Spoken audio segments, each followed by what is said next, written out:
कि कौन कौन से अंग जो हैं बहिरंग हैं, कौन कौन से अंतरंग हैं। अंतरंग और बहिरंग साधनों के भेद करने के बाद, धारणा, ध्यान और समाधि को जानने के बाद, फिर हम लोग चित्त के परिणामों के विषय में चर्चा कर चुके हैं। और जो लोग वो कक्षा नहीं कर पाए, वो पहले यूट्यूब में उसके बारे में देखें, क्योंकि ये वीडियो यूट्यूब में अवेलेबल आपको होगा, और तब आपको आगे की क्लास समझ में आएगी। क्योंकि इसमें ऐसा है कि एक सूत्र अगला सूत्र पिछले वाले सूत्र से संबंधित है। अन्य जगह पर ऐसा नहीं मिलता योग दर्शन में प्रायः, पर यहाँ पर ऐसा है। तो आप पहले वाली चीजों को समझेंगे तब आपको अगला सूत्र समझ में आएगा। तो अंतिम जो हमने परिणाम की बात करी थी, एकाग्रता परिणाम की, कि एकाग्रता परिणाम में जो है चित्त पूरी तरह से एकाग्र हो जाता है। जो योग दर्शन की 5 भूमियां हैं, मूढ़, क्षिप्त, विक्षिप्त, एकाग्र और निरुद्ध। तो उस एकाग्र भूमि में चित्त रम जाता है, और वो अगली भूमि जो निरुद्ध भूमि है, यानी जो समाधि की ओर को, जिसको हम असंप्रज्ञात समाधि कहते हैं या निरोध परिणाम कहते हैं, उस भूमि की ओर को अग्रसर होने के लिए पूरी तरह से हमारा चित्त तैयार रहता है और उस पर कार्य करता है। तो ये एकाग्रता परिणाम। अब जब हमने परिणामों की बात करी, इसी क्रम में चित्त के कुछ और भेद बताए हैं कि चित्त किस प्रकार से कार्य करता है। तो अभी तक हमने जितने भी परिणाम पढ़े, वो सारे चित्त से संबंधित थे। इससे पहले जो हमने यम, नियम, आसन, प्राणायाम, प्रत्याहार पढ़े, ये हमारे दैनिक जीवन के व्यवहार से संबंधित थे। यद्यपि चित्त उनमें भी कार्य करता है और बिना चित्त के वो संभव नहीं है, लेकिन धारणा, ध्यान और समाधि में पूरी तरह से चित्त का ही खेल है। उसमें चित्त की अधिक प्रधानता है, और इसलिए वहां पर जो है मतलब कोई विशेष हमें क्रिया करने की आवश्यकता नहीं होती, अगर हम पहले की उसके जो है अंगों को साध चुके हैं। तो ऐसे ही कुछ जो है और चीजें बताई हैं कि धर्म, लक्षण और अवस्था परिणाम। तो ये परिणाम भी बताए हैं। तो जैसे हमने जो पहले के परिणाम पढ़े थे, एकाग्रता परिणाम, समाधि परिणाम और निरुद्ध परिणाम, तो उनमें चित्त किस प्रकार से बदलता है, तो उसके बारे में बताया। और उनमें भी बदलता है, और साथ साथ जो हमारी पंच महाभूत है और पंच जो ज्ञानेन्द्रियां हैं, पंच कर्मेंद्रियां हैं और मन है, वो भी बदलते हैं। तो कहा कि कोई सूत्र को पढ़े पहले। एतेन भूतेन्द्रिषु धर्म लक्षणा वास्तव परिणामा व्याख्याता। अच्छा, इसको ठीक करें यहाँ पे, धर्म दोबारा लक्षणा। पढ़े यहाँ पे। एतेन भूतेन्द्रिषु धर्म लक्षणा वास्तव परिणामा बस्ता है कि व्याख्याता। बस्ता है? मैं बोलूँ सर? जी बोलिए। इसमें धर्म है, धर्म, लक्षण, अवस्था और परिणाम। और अगर इसको पढ़ेंगे ऐसे ही, धर्म लक्षणा, धर्म लक्षण अवस्था परिणामा व्याख्याता है। ऐसे ही पढ़ेंगे तो धर्म लक्षणावस्था परिणामा। हाँ, धर्म लक्षणावस्था परिणाम व्याख्याता। ये जो अभी तक परिणाम हमारे चित्त में हुए थे, जिसमें हम पहले समाधि परिणाम में गए, फिर एकाग्रता में गए और फिर निरुद्ध परिणाम में गए। तो वही परिवर्तन इस प्रकार से कुछ हमारी इंद्रियों में भी होता है और पंच महाभूतों में भी होता है। तो किस प्रकार का परिवर्तन है कि दुनिया में कोई भी चीज हो, चाहे वो चित्त हो अथवा इंद्रियां हो अथवा पंच महाभूत हो, वो प्रतिक्षण बदलते रहते हैं। और उनमें जो बदलने का क्रम है, तो उसके भेद के विषय में बताया कि कोई भी चीज है वो उसका 3 परिणाम होंगे, एक धर्म परिणाम, एक लक्षण परिणाम और तीसरा जो है अवस्था परिणाम। तो ऐसे ही बताया कि जो पहले चित्त में परिणाम बदले जा चुके हैं, कि एकाग्र से ये समाधि से एकाग्र में गए, एकाग्र से निरुद्ध में गए, तो उनमें भी परिणाम बदलते जाते हैं। और ठीक उसी प्रकार से पंच जो महाभूत हैं और इंद्रियां हैं, उनमें भी कुछ परिवर्तन होता है, वो भी बदलते हैं। तो वो एतेन मतलब इस प्रकार से ही भूत और इंद्रियों में भी, पंच महाभूतों और इंद्रियों में भी कुछ परिवर्तन होता है। वो इस प्रकार से है कि धर्म परिणाम, लक्षण परिणाम और अवस्था परिणाम, इस प्रकार से व्याख्याता यानी कहा गया है। अब एक एक करके समझते हैं कि धर्म परिणाम क्या है। देखिए, अच्छा कौन बताएगा धर्म परिणाम क्या होता है? जी, बताना चाहेगा?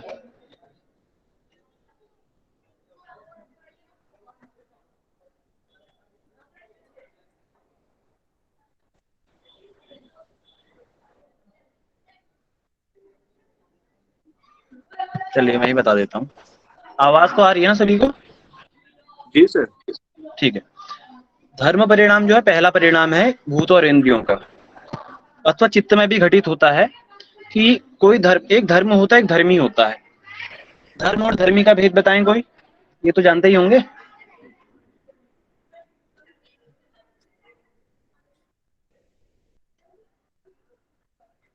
धर्म और धर्मी।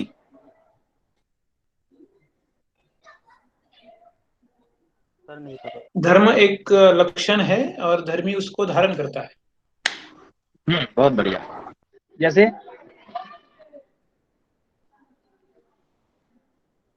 जैसे जल शीतल है, शीतलता धर्म है और जल उसका धर्मी धारण बहुत करने अच्छा, वाला। बहुत अच्छा उदाहरण है।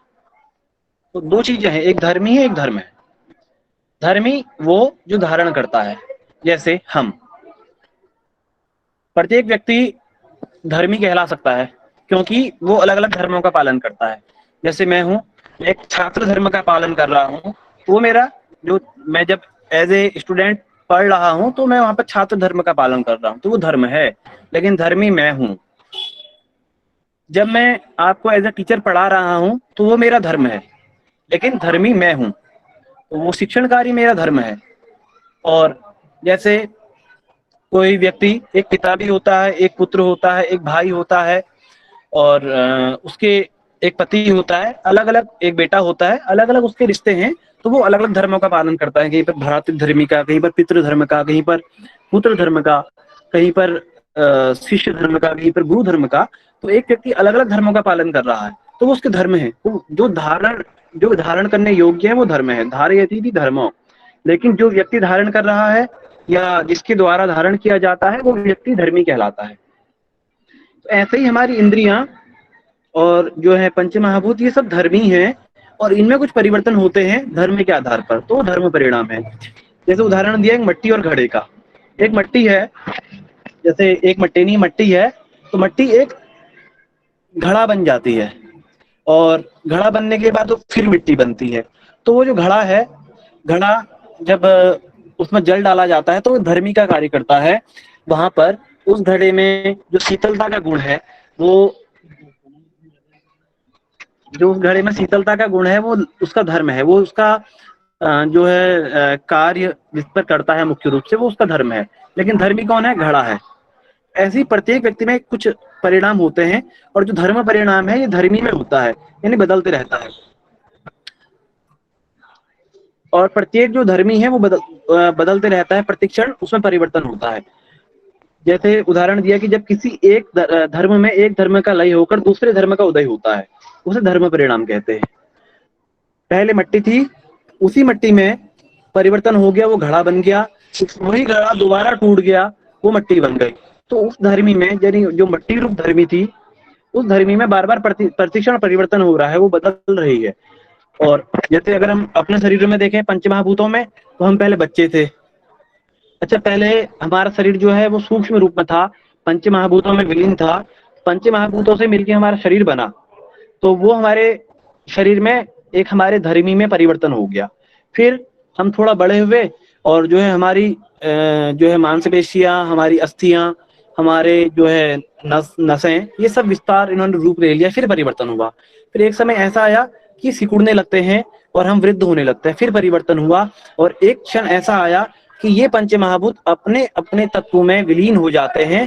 तो जो धर्मी में पंच महाभूत धर्मी है और उन्हीं से मिलके हमारा शरीर बना है, और उनमें प्रतिक्षण परिवर्तन हुआ। उन्होंने पहले वो अलग अलग रूप में थे, समाहित रूप में एक जगह इकट्ठा होकर शरीर का निर्माण किया, उसमें भी प्रतिक्षण परिवर्तन हुआ। हम बाल्य थे, युवा हुए, वृद्ध हुए, और फिर पंच महाभूत अलग अलग होके अपने अपने तत्वों में विलीन हो गए। तो प्रत्येक पंच महाभूत अपने तत्वों में जहां से उदय हुआ वहीं विलीन हो जाना, ये एक धर्मी का धर्म परिणाम है। यानी जो चीज जहां से आई वह विभिन्न विभिन्न रूपों में बदल करके लास्ट में अपने रूप में परिवर्तित हो जाती है, अपने स्वरूप में मिल जाती है, उसी को धर्म परिणाम कहते हैं। आशा है समझ में आया होगा।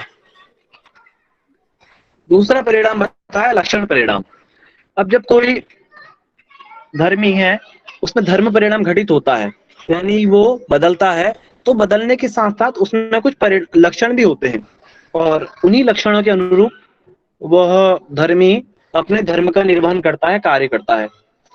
जैसे उदाहरणतः हम अपने आप को लें, तो जब हमारे पंचमहाभूतों की हमारे पैदा होने से पहले की स्थिति थी, तो हम नहीं जानते क्या हुआ, लेकिन जब वो मिले एक जगह पर, हमारे शरीर का निर्माण हुआ, तो हमारे शरीर में ही जो हम शरीर रूपी धर्मी है, इनमें विभिन्न विभिन्न प्रकार के, जब मैं छात्र हूं तो मेरे में छात्र के लक्षण दिखाई देने चाहिए, तो वो मेरा लक्षण परिणाम है कि मेरे लक्षणों को देख के ही कोई बता देगा कि मैं एक शिष्य हूँ, एक छात्र हूँ, जब मैं किसी गुरु के समीप जाके श्रद्धा से ज्ञान ग्रहण कर रहा हूँ।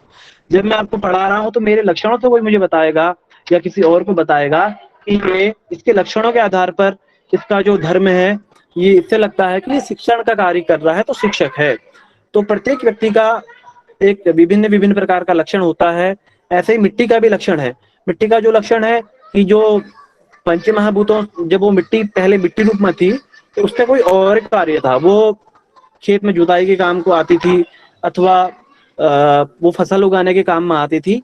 लेकिन जब वो मिट्टी घड़ा बन गई है, तो उसका लक्षण फिर बदल गया। तो उसका लक्षण फिर वहां पर शीतलता प्रदान करना है। जल उसमें डालेंगे तो जल और मिट्टी और अग्नि, इन तीनों के सन्निकर्ष से उसने लक्षण परिणाम अपना बदला और वो शीतलता प्रदान करने लगा। और जब वो फिर अपने मट्टी तत्व में मूल रूप में विलीन हो गया, तो वो फिर बदल गया। तो ऐसे ही जो लक्षण परिणाम है, ये धर्मी के अनुरूप बदलते रहते हैं। जैसे जैसे धर्मी बदला, वैसे वैसे उसके लक्षण परिणाम बदलते रहते हैं। हम थे बचपन में, तो हमारा जब छात्र थे तो हमारा छात्र धर्म था। अब शिक्षक हो गए, शिक्षक धर्म है। आगे एक पति बनेंगे, एक पिता बनेंगे, या वृद्ध बनेंगे, तो हमारे विभिन्न विभिन्न प्रकार के जो हैं लक्षण बदलते रहेंगे, और उन्हीं के आधार पर हमारा लक्षण परिणाम घटित होगा। और ये जो लक्षण परिणाम है, ये धर्म परिणाम के साथ साथ चलता है, क्योंकि जैसा जैसा धर्म बदलेगा, उसी के धर्म के अनुरूप उसमें लक्षण भी बदलने लगते हैं। तो इसीलिए इसको लक्षण परिणाम कहा, ताकि आप लक्षणों को देख के बता सको, या कोई भी व्यक्ति लक्षणों को देख के ये ज्ञात कर सके कि जो धर्मी है वो इन लक्षणों से घटित है, या इस धर्मी में विभिन्न विभिन्न प्रकार के जो जो उसके लक्षण हैं वो समाहित हो रहे हैं, वो घटित हो रहे हैं। तो इसका मतलब ये धर्मी इस समय इस प्रकार का कार्य कर रहा है। तो लक्षणों को देख के, जैसे हम रोगों में लक्षण देखते हैं, लक्षण को देख के ही हम बता देते हैं कि ये रोग हो रहा है। तो लक्षण के आधार पर उसके धर्मी के स्वरूप का पता लगाना, ये लक्षण परिणाम है। और आगे बताया अवस्था परिणाम। अवस्था परिणाम भी परिवर्तन की अवस्था है, ये धर्म परिणाम से मिलती जुलती है। लेकिन धर्म परिणाम में ऐसा होता है कि एक धर्मी अलग अलग धर्मों को त्याग करके, मट्टी ने अपना पुराना धर्म त्याग दिया, मट्टी रूप धर्म त्यागा, तो उसने घड़ा रूप धर्म प्राप्त किया। और घड़ा रूप धर्म त्याग करके घड़ा फूट गया, मट्टी में विलीन हो गया, तो वो पुनः मिट्टी हो गया, तो वो उसका धर्म परिणाम है। लेकिन जो अवस्था परिणाम है, ये एक ही धर्म में होगा। जैसे जल से, सॉरी, मट्टी से घड़ा बना, सर वॉइस तो नहीं आ रही आपकी। बाकी लोगों को आ रही है? जी सर, आ रही है। ओके, समझने की कोशिश करें अवस्था परिणाम को, कि जैसे कोई मट्टी थी, मट्टी से घड़ा बन गया, तो वो उसका धर्म परिणाम है। लेकिन जब उसके अवस्था परिणाम की बात करेंगे, तो ये केवल और केवल घड़े में ही घटित होगी। यानी एक धर्म में एक समय में जो विभिन्न प्रकार के परिवर्तन होते हैं, वो अवस्था परिणाम कहलाते हैं। इसको ऐसे भी समझ सकते हैं कि घड़ा था, मट्टी से घड़ा बना, तो धर्म परिणाम। लेकिन घड़ा वो भी बदल रहा है हर समय, जब तक वो मट्टी नहीं बना दोबारा। तो उसके लिए मान लीजिए वो घड़ा 1 साल तक या 2 साल तक घड़े रूप में है वो मिट्टी, तो वो घड़ा कभी नया था, कभी फिर उसको लिए हुए कुछ समय हो गया, और 1 साल 2 साल बाद वो घड़ा पुराना माना जाता है। उसको हम कहेंगे अवस्था परिणाम। यानी एक ही धर्मी में विभिन्न विभिन्न प्रकार के समयों में, सॉरी, अलग अलग समय में परिवर्तन होना, उसकी अवस्था में परिवर्तन होना, उसी को अवस्था परिणाम कहते हैं। इसका उदाहरण ऐसे भी ले सकते हैं कि पंच महाभूत थे और शरीर बना, तो पंच महाभूतों से शरीर बना, तो धर्म परिवर्तन हुआ और धर्म परिणाम हुआ। लेकिन जब शरीर बना, तो शरीर में ही हमारे विभिन्न प्रकार की अवस्थाएं आती हैं, बाल्य अवस्था, शैशव अवस्था, बाल्य अवस्था, फिर कौमार्य अवस्था, प्रौढ़ा अवस्था। ये सब जो अवस्थाएं होती हैं, एक ही धर्मी में मानव रूप में ही वो अलग अलग अवस्थाओं में परिवर्तित हो रहा है। पहले बाल्य में है, पहले शिशु में है, फिर बाल्य में है, फिर कुमारावस्था में है, फिर प्रौढ़ावस्था में है। ऐसे ही वो अलग अलग अवस्थाओं में कभी नया था, कभी फिर उसको कुछ समय हो गया, वो मध्यम हो गया, कभी पुराना हो गया, तो इसको अवस्था परिणाम कहते हैं। आशा है कि समझ में आया होगा। अगर इसमें कोई किसी का प्रश्न है तो आप पूछें, फिर हम अगला सूत्र पढ़ते हैं, क्योंकि थोड़ा कठिन सूत्र है। सर अवस्था को काल से भी ले सकते क्या, समय से? जी, अवस्था को समय से ले सकते हैं क्या, जैसे लक्षण भी तो अवस्था वही को हुआ। बिल्कुल बिल्कुल अवस्था को समय से ले सकते हैं। समय से इसलिए, हाँ जैसे मैंने आपको बताया कि एक ही धर्मी है, धर्म हाँ परिवर्तन हो गया तो धर्म परिणाम है, लेकिन उसी धर्मी में समय के अनुसार नया पुराना ये सब समय के अनुरूप तो होता है कि कोई चीज को उसकी मतलब एक सीमा है, निर्धारित होती है 1 साल 2 साल घड़े की, तो उसको हम नहीं, नया पुराना के आधार पर देखते हैं, तो जो समय अनुरूप हम उसको बताते हैं, तो ये अवस्था परिणाम है। और जो परिवर्तन दिख रहा है वो लक्षण हो तो गया। जो उसमें उसका गुण है वो लक्षण हो गया। हाँ, और जब वो घड़ा उसकी शीतलता धीरे धीरे कम होनी शुरू हो जाती है, उसमें काई लगनी शुरू हो जाती है, तो लक्षण परिणाम उस लक्षण के आधार पर बताते हैं कि इसकी अवस्था जो है, घड़ा पुराना हो चुका है, जीर्णिमान हो चुका है, या टूटने वाला है, कुछ समय में टूट जाएगा। तो लक्षणों के आधार पर अवस्था का भी पता चलता है और धर्मी के धर्म परिणाम का भी पता चलता है। जी, और किसी का कोई प्रश्न है इसमें?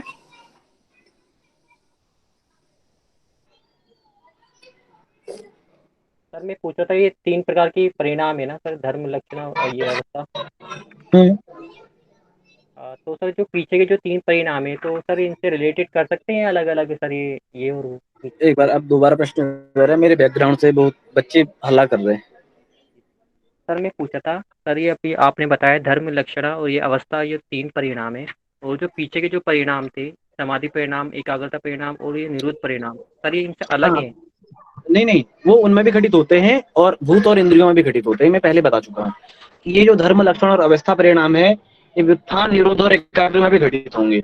इसलिए होंगे कि जब हमारा चित्त एक धर्म को त्याग करके, अच्छा, हमने पहले भूमियों की बात करी थी पिछले वाली क्लास में, विक्षिप्त भूमि को त्याग करके एकाग्र भूमि में जाना धर्म परिणाम है, और उसी में ही जब आप एकाग्र भूमि में लगातार चले जाओ तो अवस्था परिणाम होगा, और फिर जब आप निरुद्ध भूमि में चले जाओ फिर धर्म परिणाम होगा। तो धर्म, लक्षण और अवस्था, लक्षण इसलिए होगा कि जब आपको महसूस होने लगेगा कि मैं इससे सिद्धियों को प्राप्त कर चुका हूँ, इन समाधियों को प्राप्त कर चुका हूँ, तो ये आपके जो है लक्षण परिणाम है, सिद्धियां, ये सब लक्षण है, या जो आपका सूत्रों का या जो अष्टांग योग का फल है, ये सब लक्षण है। और अवस्था भी है कि आपने कितने समय किस चीज को धारण कर लिया, जो बताया ना कि तीव्र संवेगानाम आसन्न, मृदु मध्यादि मात्रत्वात्, मृदु मध्य और अधिमात्र, ये सब लक्षण तो हैं कि हमें हमारी गति का बताते हैं, और गति से ही हम अगले परिणाम को प्राप्त करते हैं, तो सब में घटित होंगे। ठीक है सर, समझ में। और किसी का कोई प्रश्न?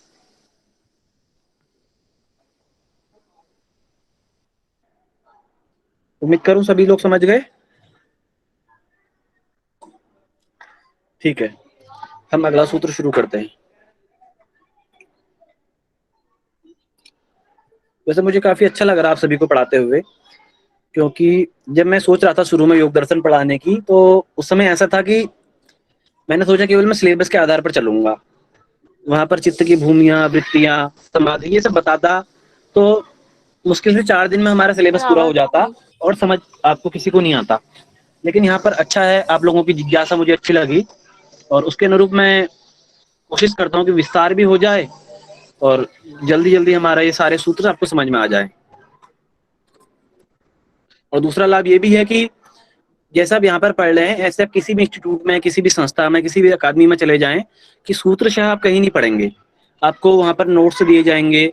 और बहुत सारे ऐसे इंस्टीट्यूट हैं जो पैसे लेके काम करवाते हैं, पर वो शब्द मैंने पर तो टेस्ट लिया था, 2-3 दिन रिवीजन करवाया, तो मुझे महसूस हुआ कि बहुत सारे बच्चे अक्षरतः उनको अक्षरों का, सूत्रों के, शब्दों का अर्थ पता चल गया है, और ऐसे ही वो अर्थ करने में सक्षम है।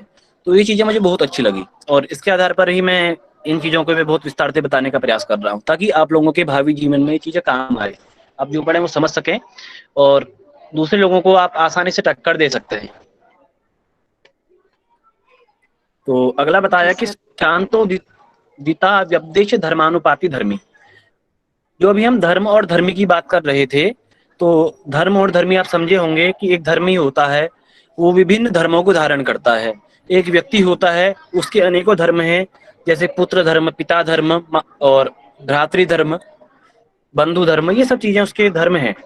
और उस धर्मी में अलग अलग परिवर्तन होते हैं, वो धर्मी भी बदलता रहता है। तो वो धर्मी किस प्रकार से बदलता है, तो बताते हैं कि 3 प्रकार से बदलता है। कहा कि शांत, उदित और अव्यपदेश, इन 3 रूपों में वो धर्मी में परिवर्तन होते हैं। अब क्या है ये शांत, उदित और अव्यपदेश, इसको समझते हैं।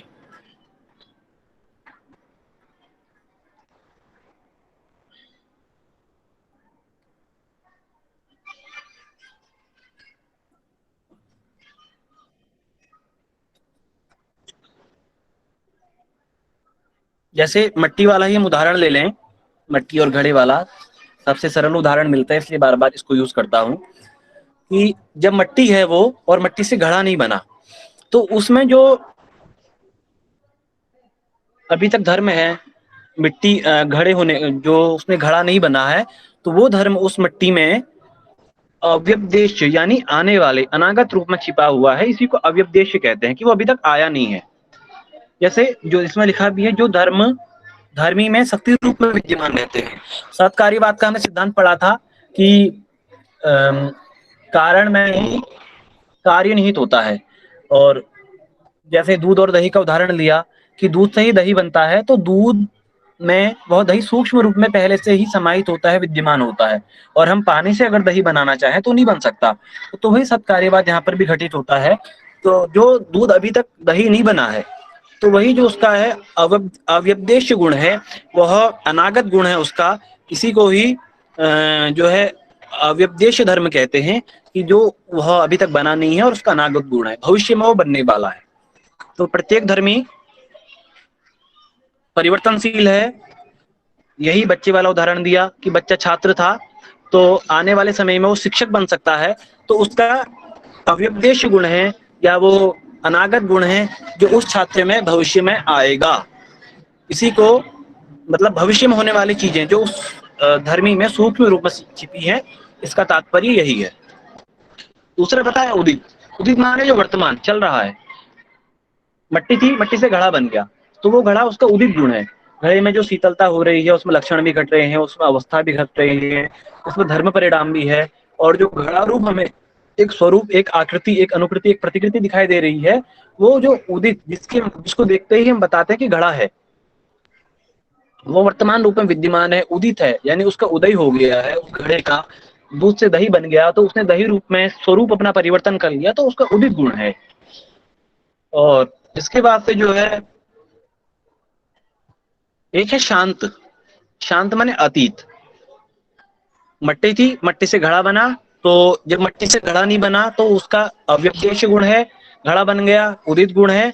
और वही मिट्टी, वही घड़ा जब पुनः मिट्टी में मिल गया तो शांत हो गया, उसने अपने पहले वाले गुण को त्याग दिया, तो वो शांत हो गया, अपने अतीत को प्राप्त कर लिया। वो जहां से आया वहीं विलीन हो गया। पानी था, पानी से बर्फ बनी, बर्फ से वाष्प बनी, और वाष्प पुनः वर्षा रूप में फिर इस धरती पर जो है बारिश रूप में गिर रही है। तो जो पानी था उसका पुनः पानी बनने की प्रक्रिया, कि जहां से उत्पन्न हुआ वहीं वहीं मिल जाना, अपने कारण में समाहित हो जाना, तो इसको शांत कहते हैं, इसी को अतीत कहते हैं। इसी प्रकार से पंचमहाभूतों में भी हम देख सकते हैं कि पंचमहाभूत पहले अपने स्वरूप में विद्यमान थे, उनसे मिलकर के शरीर बना, और शरीर के नष्ट होने पर यही पंचमहाभूत अपने अपने कारण में विलीन हो जाते हैं। ऐसे ही इंद्रियां भी अपने कारण प्रकृति में विलीन हो जाती हैं। और जितने भी जो तत्व हैं, जो 23 तत्व हैं, महत, अहंकार, ज्ञानेंद्रियां, तन्मात्रा, पंचमहाभूत, ये सभी सभी अपने कारणों में विलीन हो जाते हैं। जहां से आए वहीं से चले गए। ये इनका शांत गुण है, शांत धर्म है या अतीत धर्म है, कि जहां से आए वही मिल जाना, तो इसी को हम शांत कहते हैं। तो 3 चीजें हैं, शांत, उदित और अव्यपदेश। शांत माने जहां से आया वही मिलना, उदित माने जो वर्तमान उसका स्वरूप है वो उदित है, और अव्यपदेश जो भी आया नहीं है, जो आने वाला है, वो अव्यपदेश है। तो ये प्रत्येक धर्मी में होते हैं। और इनमें परिवर्तन किस प्रकार से होता है, तो परिवर्तन की बात भी पतंजलि बताते हैं कि जो हमारी इंद्रियां हैं, जो महाभूत हैं, जो चित्त है, मन बुद्धि अहंकार, इन सब में भी परिवर्तन होते रहता है और उसी परिवर्तन के फलस्वरूप हमें एक परिणाम प्राप्त होता है। जो हम प्रोसेस करते हैं उसी प्रोसेस के फलस्वरूप हमें जो है इनपुट, प्रोसेस और आउटपुट, तो हमें जो आउटपुट प्राप्त होता है, जो परिणाम प्राप्त होता है, जो रिजल्ट हमें प्राप्त होता है, वो किस प्रकार से होता है। तो जैसा हम इनपुट देंगे उसी के अनुरूप प्रोसेस होगी और उसी प्रोसेस के फलस्वरूप हमें जो परिणाम प्राप्त होगा। तो कहा कर्मान्यत्वम परिणामान्यत्व हेतु, कर्मों की भिन्नता का कारण है परिणामों की भिन्न परिणाम। इसको इस तरह से समझें कि परिणामों में भिन्नता का कारण है क्रमों में भिन्नता। परिणाम माने रिजल्ट, और रिजल्ट एक ही चीज के, एक ही वस्तु के अलग अलग हो सकते हैं। तो जैसे जैसे उसमें प्रोसेस होगी, जैसे जैसे क्रियान्वयन होगा, जैसे जैसे उनमें जो है एक परिवर्तन होगा, तो वैसे वैसे ही उसका रिजल्ट भी हमें मिलेगा। इसका उदाहरण देखिए कि एक नीचे रुई वाला उदाहरण दिया है। एक ही रुई है, उस रुई से गद्दा भी बनाया जाता है, उसी रुई से बत्ती भी बनाई जाती है, उसी रुई से कंबल भी बनाया जाता है, या उसी रुई से वस्त्र भी बनाया जा सकता है। तो अलग अलग चीजें एक ही रुई से बनाई जाती हैं। तो जो वस्त्र बन रहा है, गद्दा बन रहा है, रस्सी बन रही है, बत्ती बन रही है, कंबल बन रहा है, ये उसका परिणाम है, ये उसका रिजल्ट है, ये उसका आउटपुट है। लेकिन वो रिजल्ट जो हमें मिला है, जो उसकी जो है रजाई बनी है, गद्दा बना है, ये तुरंत तो नहीं बन गया। तो उसके लिए कुछ क्रियान्वयन किया गया, कुछ प्रोसेस की गई, कुछ कार्य प्रणाली या कुछ क्रिया उसमें सन्निहित थी। उसी के अनुरूप उस रुई का विभिन्न विभिन्न धर्मों में उसका परिवर्तन हुआ, विभिन्न विभिन्न परिणामों में वह परिवर्तनशील हुई। तो जो रुई थी, रुई को हमने अगर बट दिया तो बत्ती बन गई। रुई का अगर हमने दूसरे प्रकार के गद्दे बनाने के लिए हम अलग प्रकार का उसमें प्रोसेस करेंगे, उसको जो है धुनेंगे, तो धुनने से रजाई बन जाएगी, गद्दा बन जाएगा। कपड़े बनाएंगे तो मिलों में जाकर के वो अलग अलग प्रकार के कपड़े बनेंगे। तो जैसे जैसे उसमें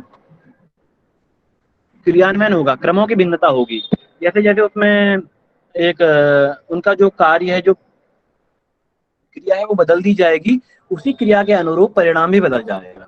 अब अगर हम इसको योग दर्शन के परिप्रेक्ष्य में देखें तो हमारा जो चित्त है, चित्त हमें जिस माहौल के अनुरूप मिलता है, जिस वातावरण में मिलता है, वहीं में ढल जाता है। वृत्ति सारूप्यम इतरत्र, जैसा चश्मा हम अपनी नजरों में लगाते हैं, हम वैसा ही देखने लगते हैं। और वही चित्त को जब हम निरोध कर देते हैं, चित्त तो एक ही है, वही चित्त विषयों में भी लिप्त होता है, तो उसी के फलस्वरूप हम बंधन में बंधते हैं। और वही चित्त जब इंद्रियों का निग्रह करके और अंतर्मुखी बना करके जहाँ धारणा, ध्यान और समाधि में जाता है, तो वही चित्त हमें मुक्ति भी प्रदान करता है। मन मनुष्याणम कारणम बंध मोक्षयोः। तो यही मन है जो बंधन भी हमें प्राप्त कराता है, मोक्ष भी प्राप्त कराता है। तो बंधन और मोक्ष परिणाम है, और इसी के अनुरूप जो है इसके लिए हम जो कार्य करते रहते हैं, अथवा हम विषयों में संलिप्त हो जाते हैं, अथवा विषयों से हट करके हम इंद्रिय निग्रह कर लेते हैं और चित्त वृत्ति निरोध कर लेते हैं, तो हमें मोक्ष भी प्राप्त हो जाता है। तो ये क्रियाएं हैं। तो जैसे जैसे क्रियाएं होंगी वैसा वैसा परिणाम हमें प्राप्त होगा।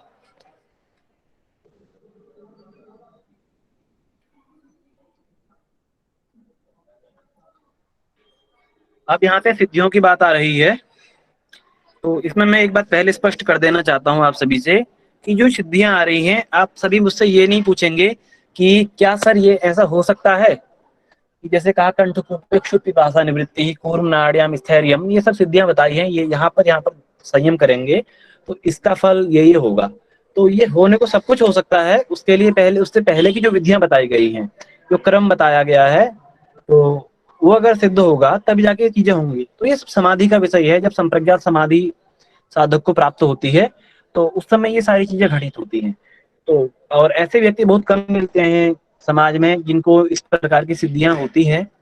तो इसलिए ये प्रश्न आप नहीं कीजिएगा, ये अनुभव का विषय है। आप स्वयं अगर अनुभव करेंगे, यम का पालन करने का प्रयास कीजिए, आसन सिद्ध करें, प्राणायाम करें, और प्रत्याहार करने के बाद जब आप धारणा, ध्यान और समाधि को प्राप्त करेंगे तो ये चीजें स्वतः आपके जीवन में घटित होने लगेंगी। तुलसीदास जी कहते हैं, सकल पदार्थ अस जग माही, कर्महीन नर पावत नाही। दुनिया में सब कुछ संभव है, सब कुछ मिल जाता है, लेकिन जो व्यक्ति कर्म करेगा, उसके अनुरूप आचरण करेगा, उससे कुछ चीजें मिलेंगी। तो ये सब चीजें यहाँ पर सिद्धियों में होती हैं। अच्छा, संयम का कोई अर्थ बताए, संयम क्या है? धारणा, ध्यान, समाधि। ध्यान और समाधि का एकत्र आना। मैं पिछले क्लास में बता चुका हूं, जहां पर संयम शब्द प्रयोग होगा वहां पर आप धारणा, ध्यान और समाधि को ले लेंगे। उन्हीं तीनों का संकलन संयम है, धारणा भी, ध्यान भी और समाधि भी। तो संयम कहने से आपको अलग अलग नहीं बताना पड़ेगा कि यहाँ पर आप ध्यान करें, धारणा करें, समाधि करें, नहीं। संयम कहा तो आपने तुरंत अनुमान लगा लेना है कि यहाँ पर तीनों चीजें की जा चुकी हैं, धारणा भी हो चुकी है, ध्यान भी हो चुका है, समाधि भी हो चुकी है। और जो है धारणा, ध्यान और समाधि अलग अलग वस्तुओं पर, अलग अलग जो है विषयों पर होती हैं। वो सूक्ष्म भी हो सकते हैं, स्थूल भी हो सकते हैं।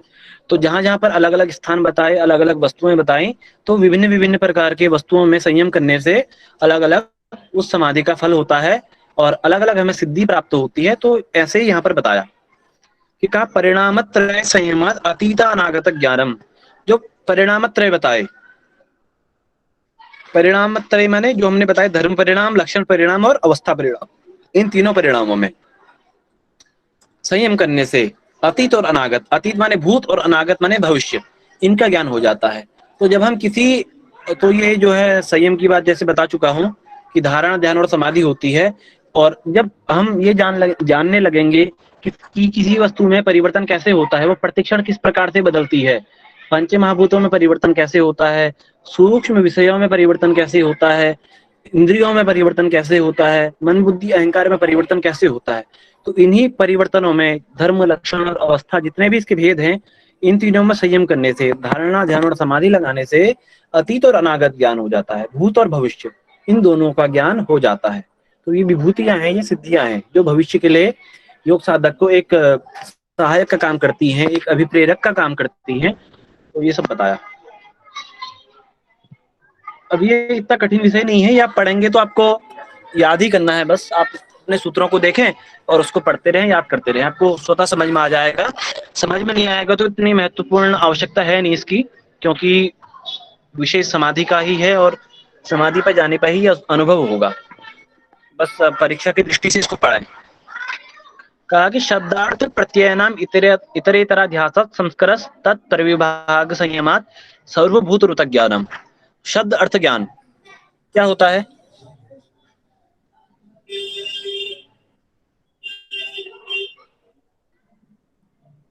सर शब्द से बता चुका हूं मैं। सर आपने सर वितर्क समाधि में पढ़ाई थी। क्या होता है बताइए वितर्क मुझे। समाधि में आपने सेब का उदाहरण दिया था ना। तो बताएंगे मुझे कि शब्द अर्थ ज्ञान होता क्या है? सर वितर्क समाधि में सर आपने शब्द अर्थ और ज्ञान, इनमें सर 3 प्रकार का होता है। और सर ये सभी तक, और सर विधि भी आपने बताया था, एक दिन आप ही बताएं। सर जैसे इसमें वितर्क समाधि में क्या होता है कि हम महाभूतों, पंच महाभूतों में ध्यान लगाते हैं, स्थूल भूतों का ध्यान करते हैं और सब अर्थ ज्ञान का बोध होने लगता है। जैसे सेब को देखकर सर आपने बताया था कि हम जब सिर्फ सेब को देखते हैं और देखकर बैठ के लाल गोल शब्द, ये उसका शब्द वो हुआ।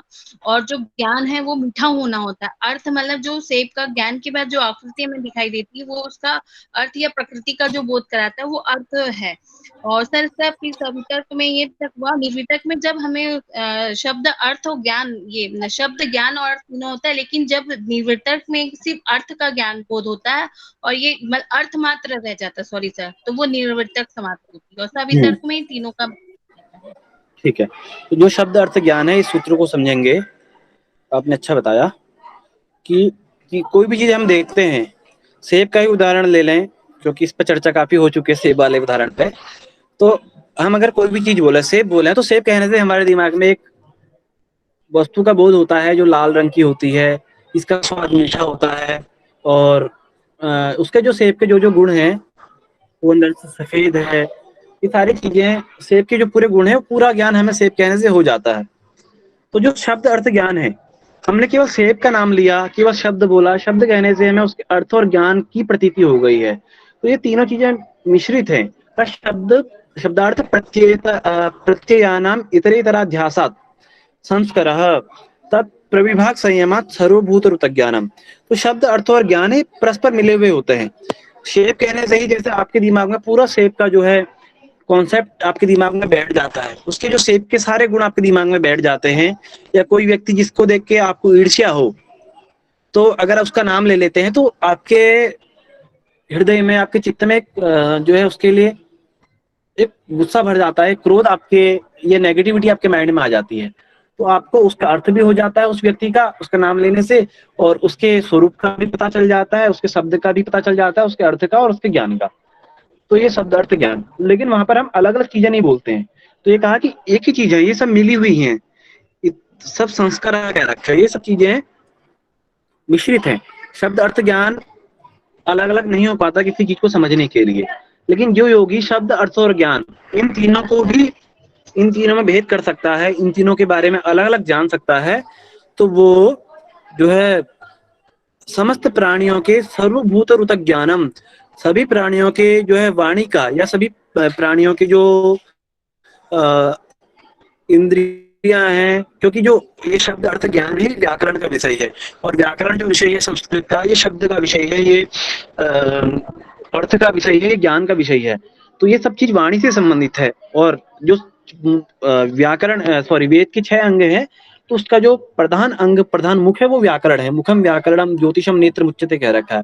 तो उसको वाणी संबंधित जो शब्द अर्थ ज्ञान है व्याकरण से संबंधित है, और व्याकरण मुख है, तो मुख का कार्य वाणी है, तो उसको संपूर्ण प्राणियों की वाणी का ज्ञान हो जाता है। इसको एक बार और समझें कि शब्द अर्थ ज्ञान ये एक ही है। सेब कहने से हमें पूरे सेब का पता चल जा रहा है, लेकिन इनमें भी भेद जो करने में सक्षम है। अच्छा, सेब शब्द जो है, जो शब्द है वो वाणी का विषय है, वो शब्द का विषय है, वो मुख का विषय है। जो सेब वस्तु है, वो सेब कहना, सेब शब्द, सेब को अलग अलग भाषा में अलग अलग उसके नाम होंगे, तो वो शब्द अलग अलग है, लेकिन वो सारे जो जितने भी शब्द हैं वो एक स्वरूप का बोध कराते हैं। तो स्वरूप नहीं बदल रहा है। तो वो स्वरूप जो है, जो वस्तु हमें दिख रही है, वो पंच महाभूतों का विषय है, क्योंकि उन्हीं से निर्मित है। और जो हमारे चित्त में ज्ञान हो रहा है, तो वो जो उसका ज्ञान है वो चित्त से, वो चित्त का विषय है। तो ये तीनों चीजें यद्यपि अलग अलग हैं, लेकिन हम इनको एक ही मान लेते हैं, और एक ही मान करके इनमें भेद नहीं कर पाते। और भेद नहीं करने से हम जो है इस मायाजाल में फंसे रहते हैं। लेकिन जो व्यक्ति शब्द अर्थ और ज्ञान इनमें भेद कर लेता है, और इनको भेद करके इनमें संयम प्राप्त कर लेता है, इनमें धारणा, ध्यान और समाधि कर लेता है, तो वो व्यक्ति संपूर्ण प्राणियों की वाणी का ज्ञान कर लेता है। उसको सारे जो लोग हैं उनके शब्दों का ज्ञान हो जाता है, और वो किस प्रकार से बोलना चाहते हैं, या जो क्या कहना चाहते हैं, क्या कहेंगे, या उनकी वाणी अच्छी है कि बुरी है, ये सब चीजें ज्ञान हो जाएंगी। अगला कहा कि संस्कार साक्षात्करण पूर्व जाति ज्ञानम। संस्कारों में साक्षात्कार करने से, यानी धारणा, ध्यान और समाधि लगाने से पूर्व जन्म का ज्ञान होता है। तो संस्कार क्या है? 16 संस्कार।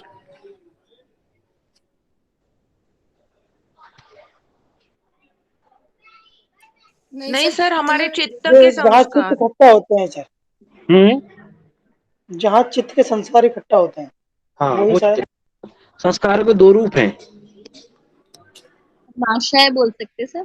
हाँ जी, कर्माशय जिसको कहते हैं, वासना रूप और स्मृति रूप। स्मृति माने जो हमें याद रहता है, और वासना माने जो हमारे मतलब उस समय याद तो नहीं रहता, लेकिन परिस्थिति के अनुरूप वो बदलती रहती है, परिवर्तित हो जाती है। तो वासना और स्मृति 2 इसके संस्कारों के भेद हैं। तो वो दोनों संस्कार, इनमें संयम करने से हमें पूर्व जाति ज्ञान, पूर्व जन्म का ज्ञान होता है।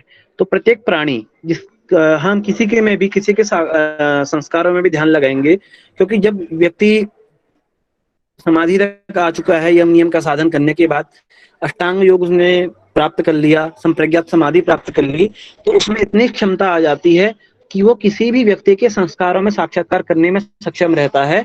तो किसी भी व्यक्ति के चित्त को पढ़ सकता है, और जब ऐसा कर लेगा, उसके संस्कारों का ज्ञान कर लेगा, तो पूर्व जाति ज्ञानम, उसे उस व्यक्ति के पूर्व जन्म का ज्ञान हो जाएगा।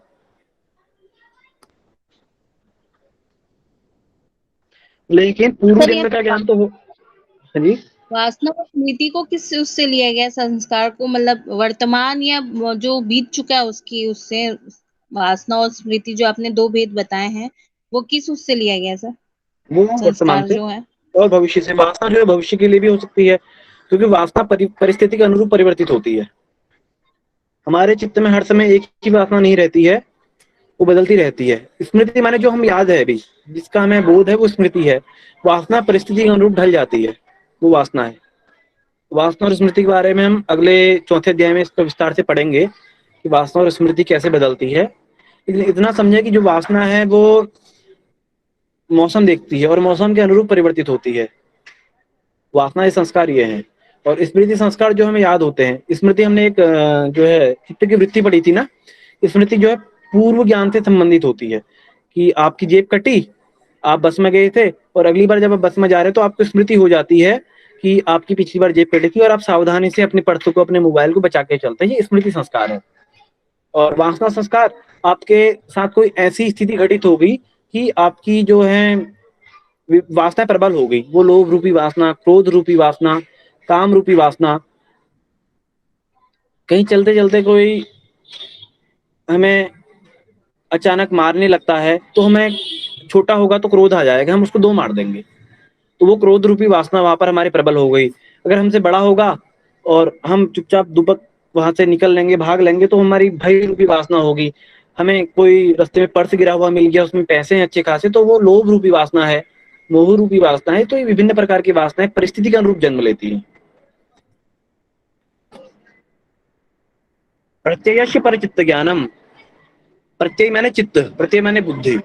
तो जो व्यक्ति, जो योग साधक अपने धारणा, ध्यान और समाधि के बल पर दूसरे के चित्त में संयम कर लेता है, दूसरे की मन बुद्धि अहंकार में संयम कर लेता है, किसी सामान्य व्यक्ति के, तो उसके चित्त का ज्ञान वो कर लेता है कि उसका चित्त किस प्रकार से है, वो निर्मल है कि नहीं है। ये सब ज्ञान उसको हो जाता है। और वो ज्ञान कैसा होगा तो बताते हैं कि न च तत्सालंबनम तस्य विषयी भूतत्वात्। जब वह व्यक्ति, योग साधक, किसी दूसरे के चित्त का ज्ञान करेगा तो वो ज्ञान, कहा कि आलम्बन सहित नहीं होता। आलम्बन का अर्थ क्या होता है, कोई बताए? सर सहारा। सर आलंबन का अर्थ विषय वस्तु सहित भी हो सकता है ना? आलम्बन माने माध्यम, आलम्बन माने सहारा। जी जी। तो यहाँ पर बताया कि जब व्यक्ति या योग साधक किसी दूसरे के चित्त का ज्ञान करेगा तो वो ज्ञान आलम्बन सहित नहीं होगा।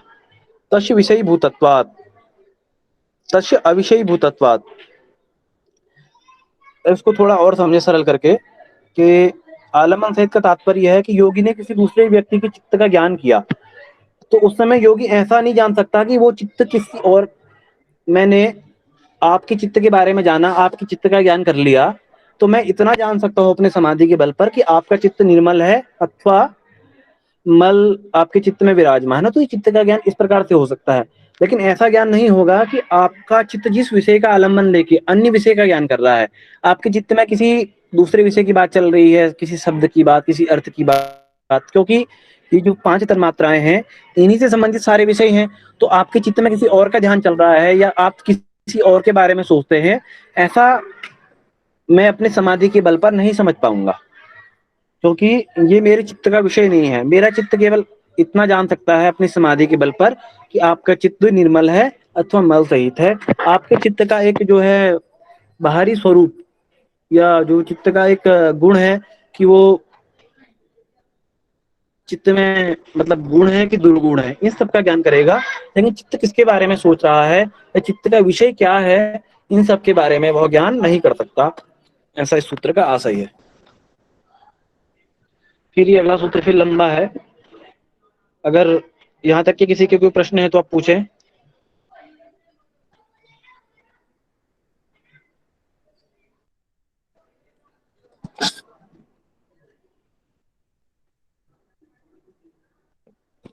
किसी को कोई सूत्र समझना है?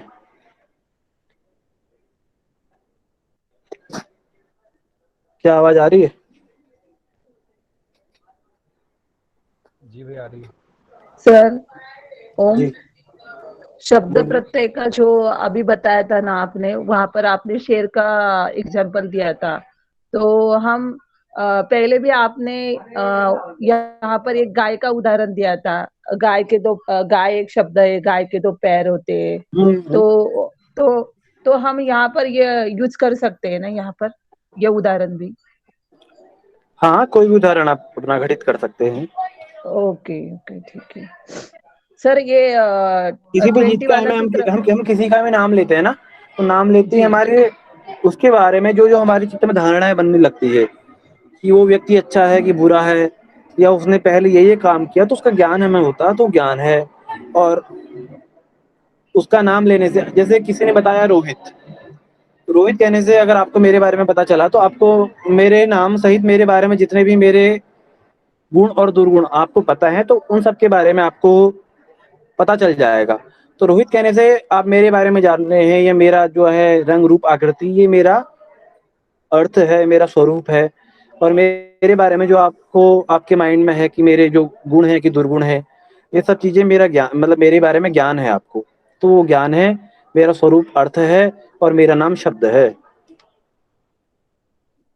सर 20 नंबर का सूत्र वापस दोहराए। सूत्र पढ़िए। प्रत्ययस्य परचित्त ज्ञानम न च तस्यालंबनम तस्य विषयी भूत तत्वात्।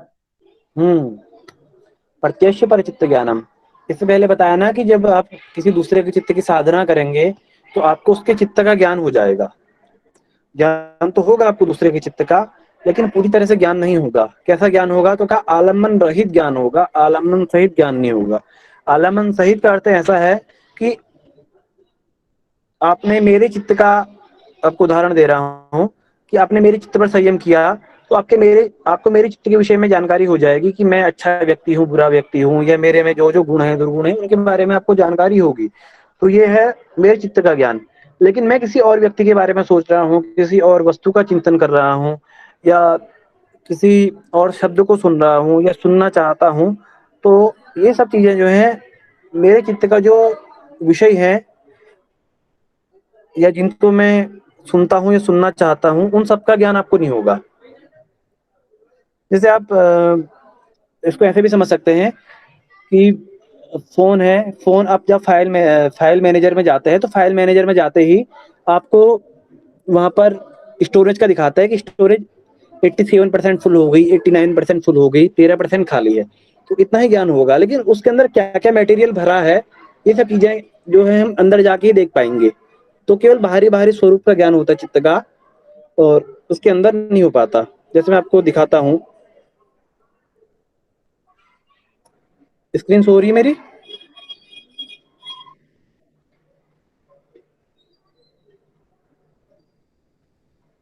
नहीं सो। ठीक है, अब देखिए कि आपने मेरे चित्त पर संयम किया, तो आपको जो ज्ञान हो रहा है वो इतना ज्ञान होगा कि जो मेरी मेमोरी में अभी तक कितना ज्ञान है, कितनी खाली है, ये जो SD कार्ड की मेमोरी है, लेकिन इसके अंदर क्या क्या है ये ज्ञान नहीं हो सकता। तो यही बताया कि चित्त के एक बाहरी स्वरूप का ज्ञान हो जाएगा, लेकिन उसके जो क्या क्या विषय है, इसमें क्या क्या भरा हुआ है, इसके विषय क्या क्या है, ये सब स्वरूप का ज्ञान, ये जो आलम्बन सहित ज्ञान, ये नहीं हो सकता चित्त को। ये बताया कि प्रत्यक्ष पर चित्त ज्ञानम तो होगा, कि मेरे स्वरूप का तो पता चल गया कि मेरे स्वरूप में दुर्गुण है कि गुण, सगुण है, सद्गुण है, लेकिन वो किस किस प्रकार के हैं, उसके भेद क्या क्या है, ये सब ज्ञान नहीं हो सकता। आशा इस उदाहरण से समझे होंगे आप। यानी सर ऐसा बोल सकते हैं, अभी मेरे चित्त में किसी के लिए द्वेष है, ये आपको समझ गया कि मेरे चित्त में किसके लिए द्वेष है, हाँ, पर वो मैं ये किसके समझ सकता लिए हूँ कि है आप, वो नहीं समझेगा, हाँ मैं ये समझ सकता किसके हूँ कि लिए आपका है वो चित्त नहीं निर्मल नहीं समझेगा। है, आपके चित्त में विकार भरे हुए हैं, ये समझ सकता हूँ। लेकिन किसके लिए है, कौन उसका विषय है, या आपके चित्त का आलम्बन क्या है, ये नहीं समझ सकता हूँ।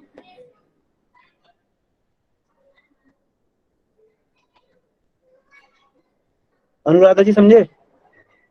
हाँ जी, यस। पूनम जी आप? जी सर। बाकी लोग और किसी का कोई प्रश्न है? जी सर, समझ आ गया। किसी का और कोई प्रश्न?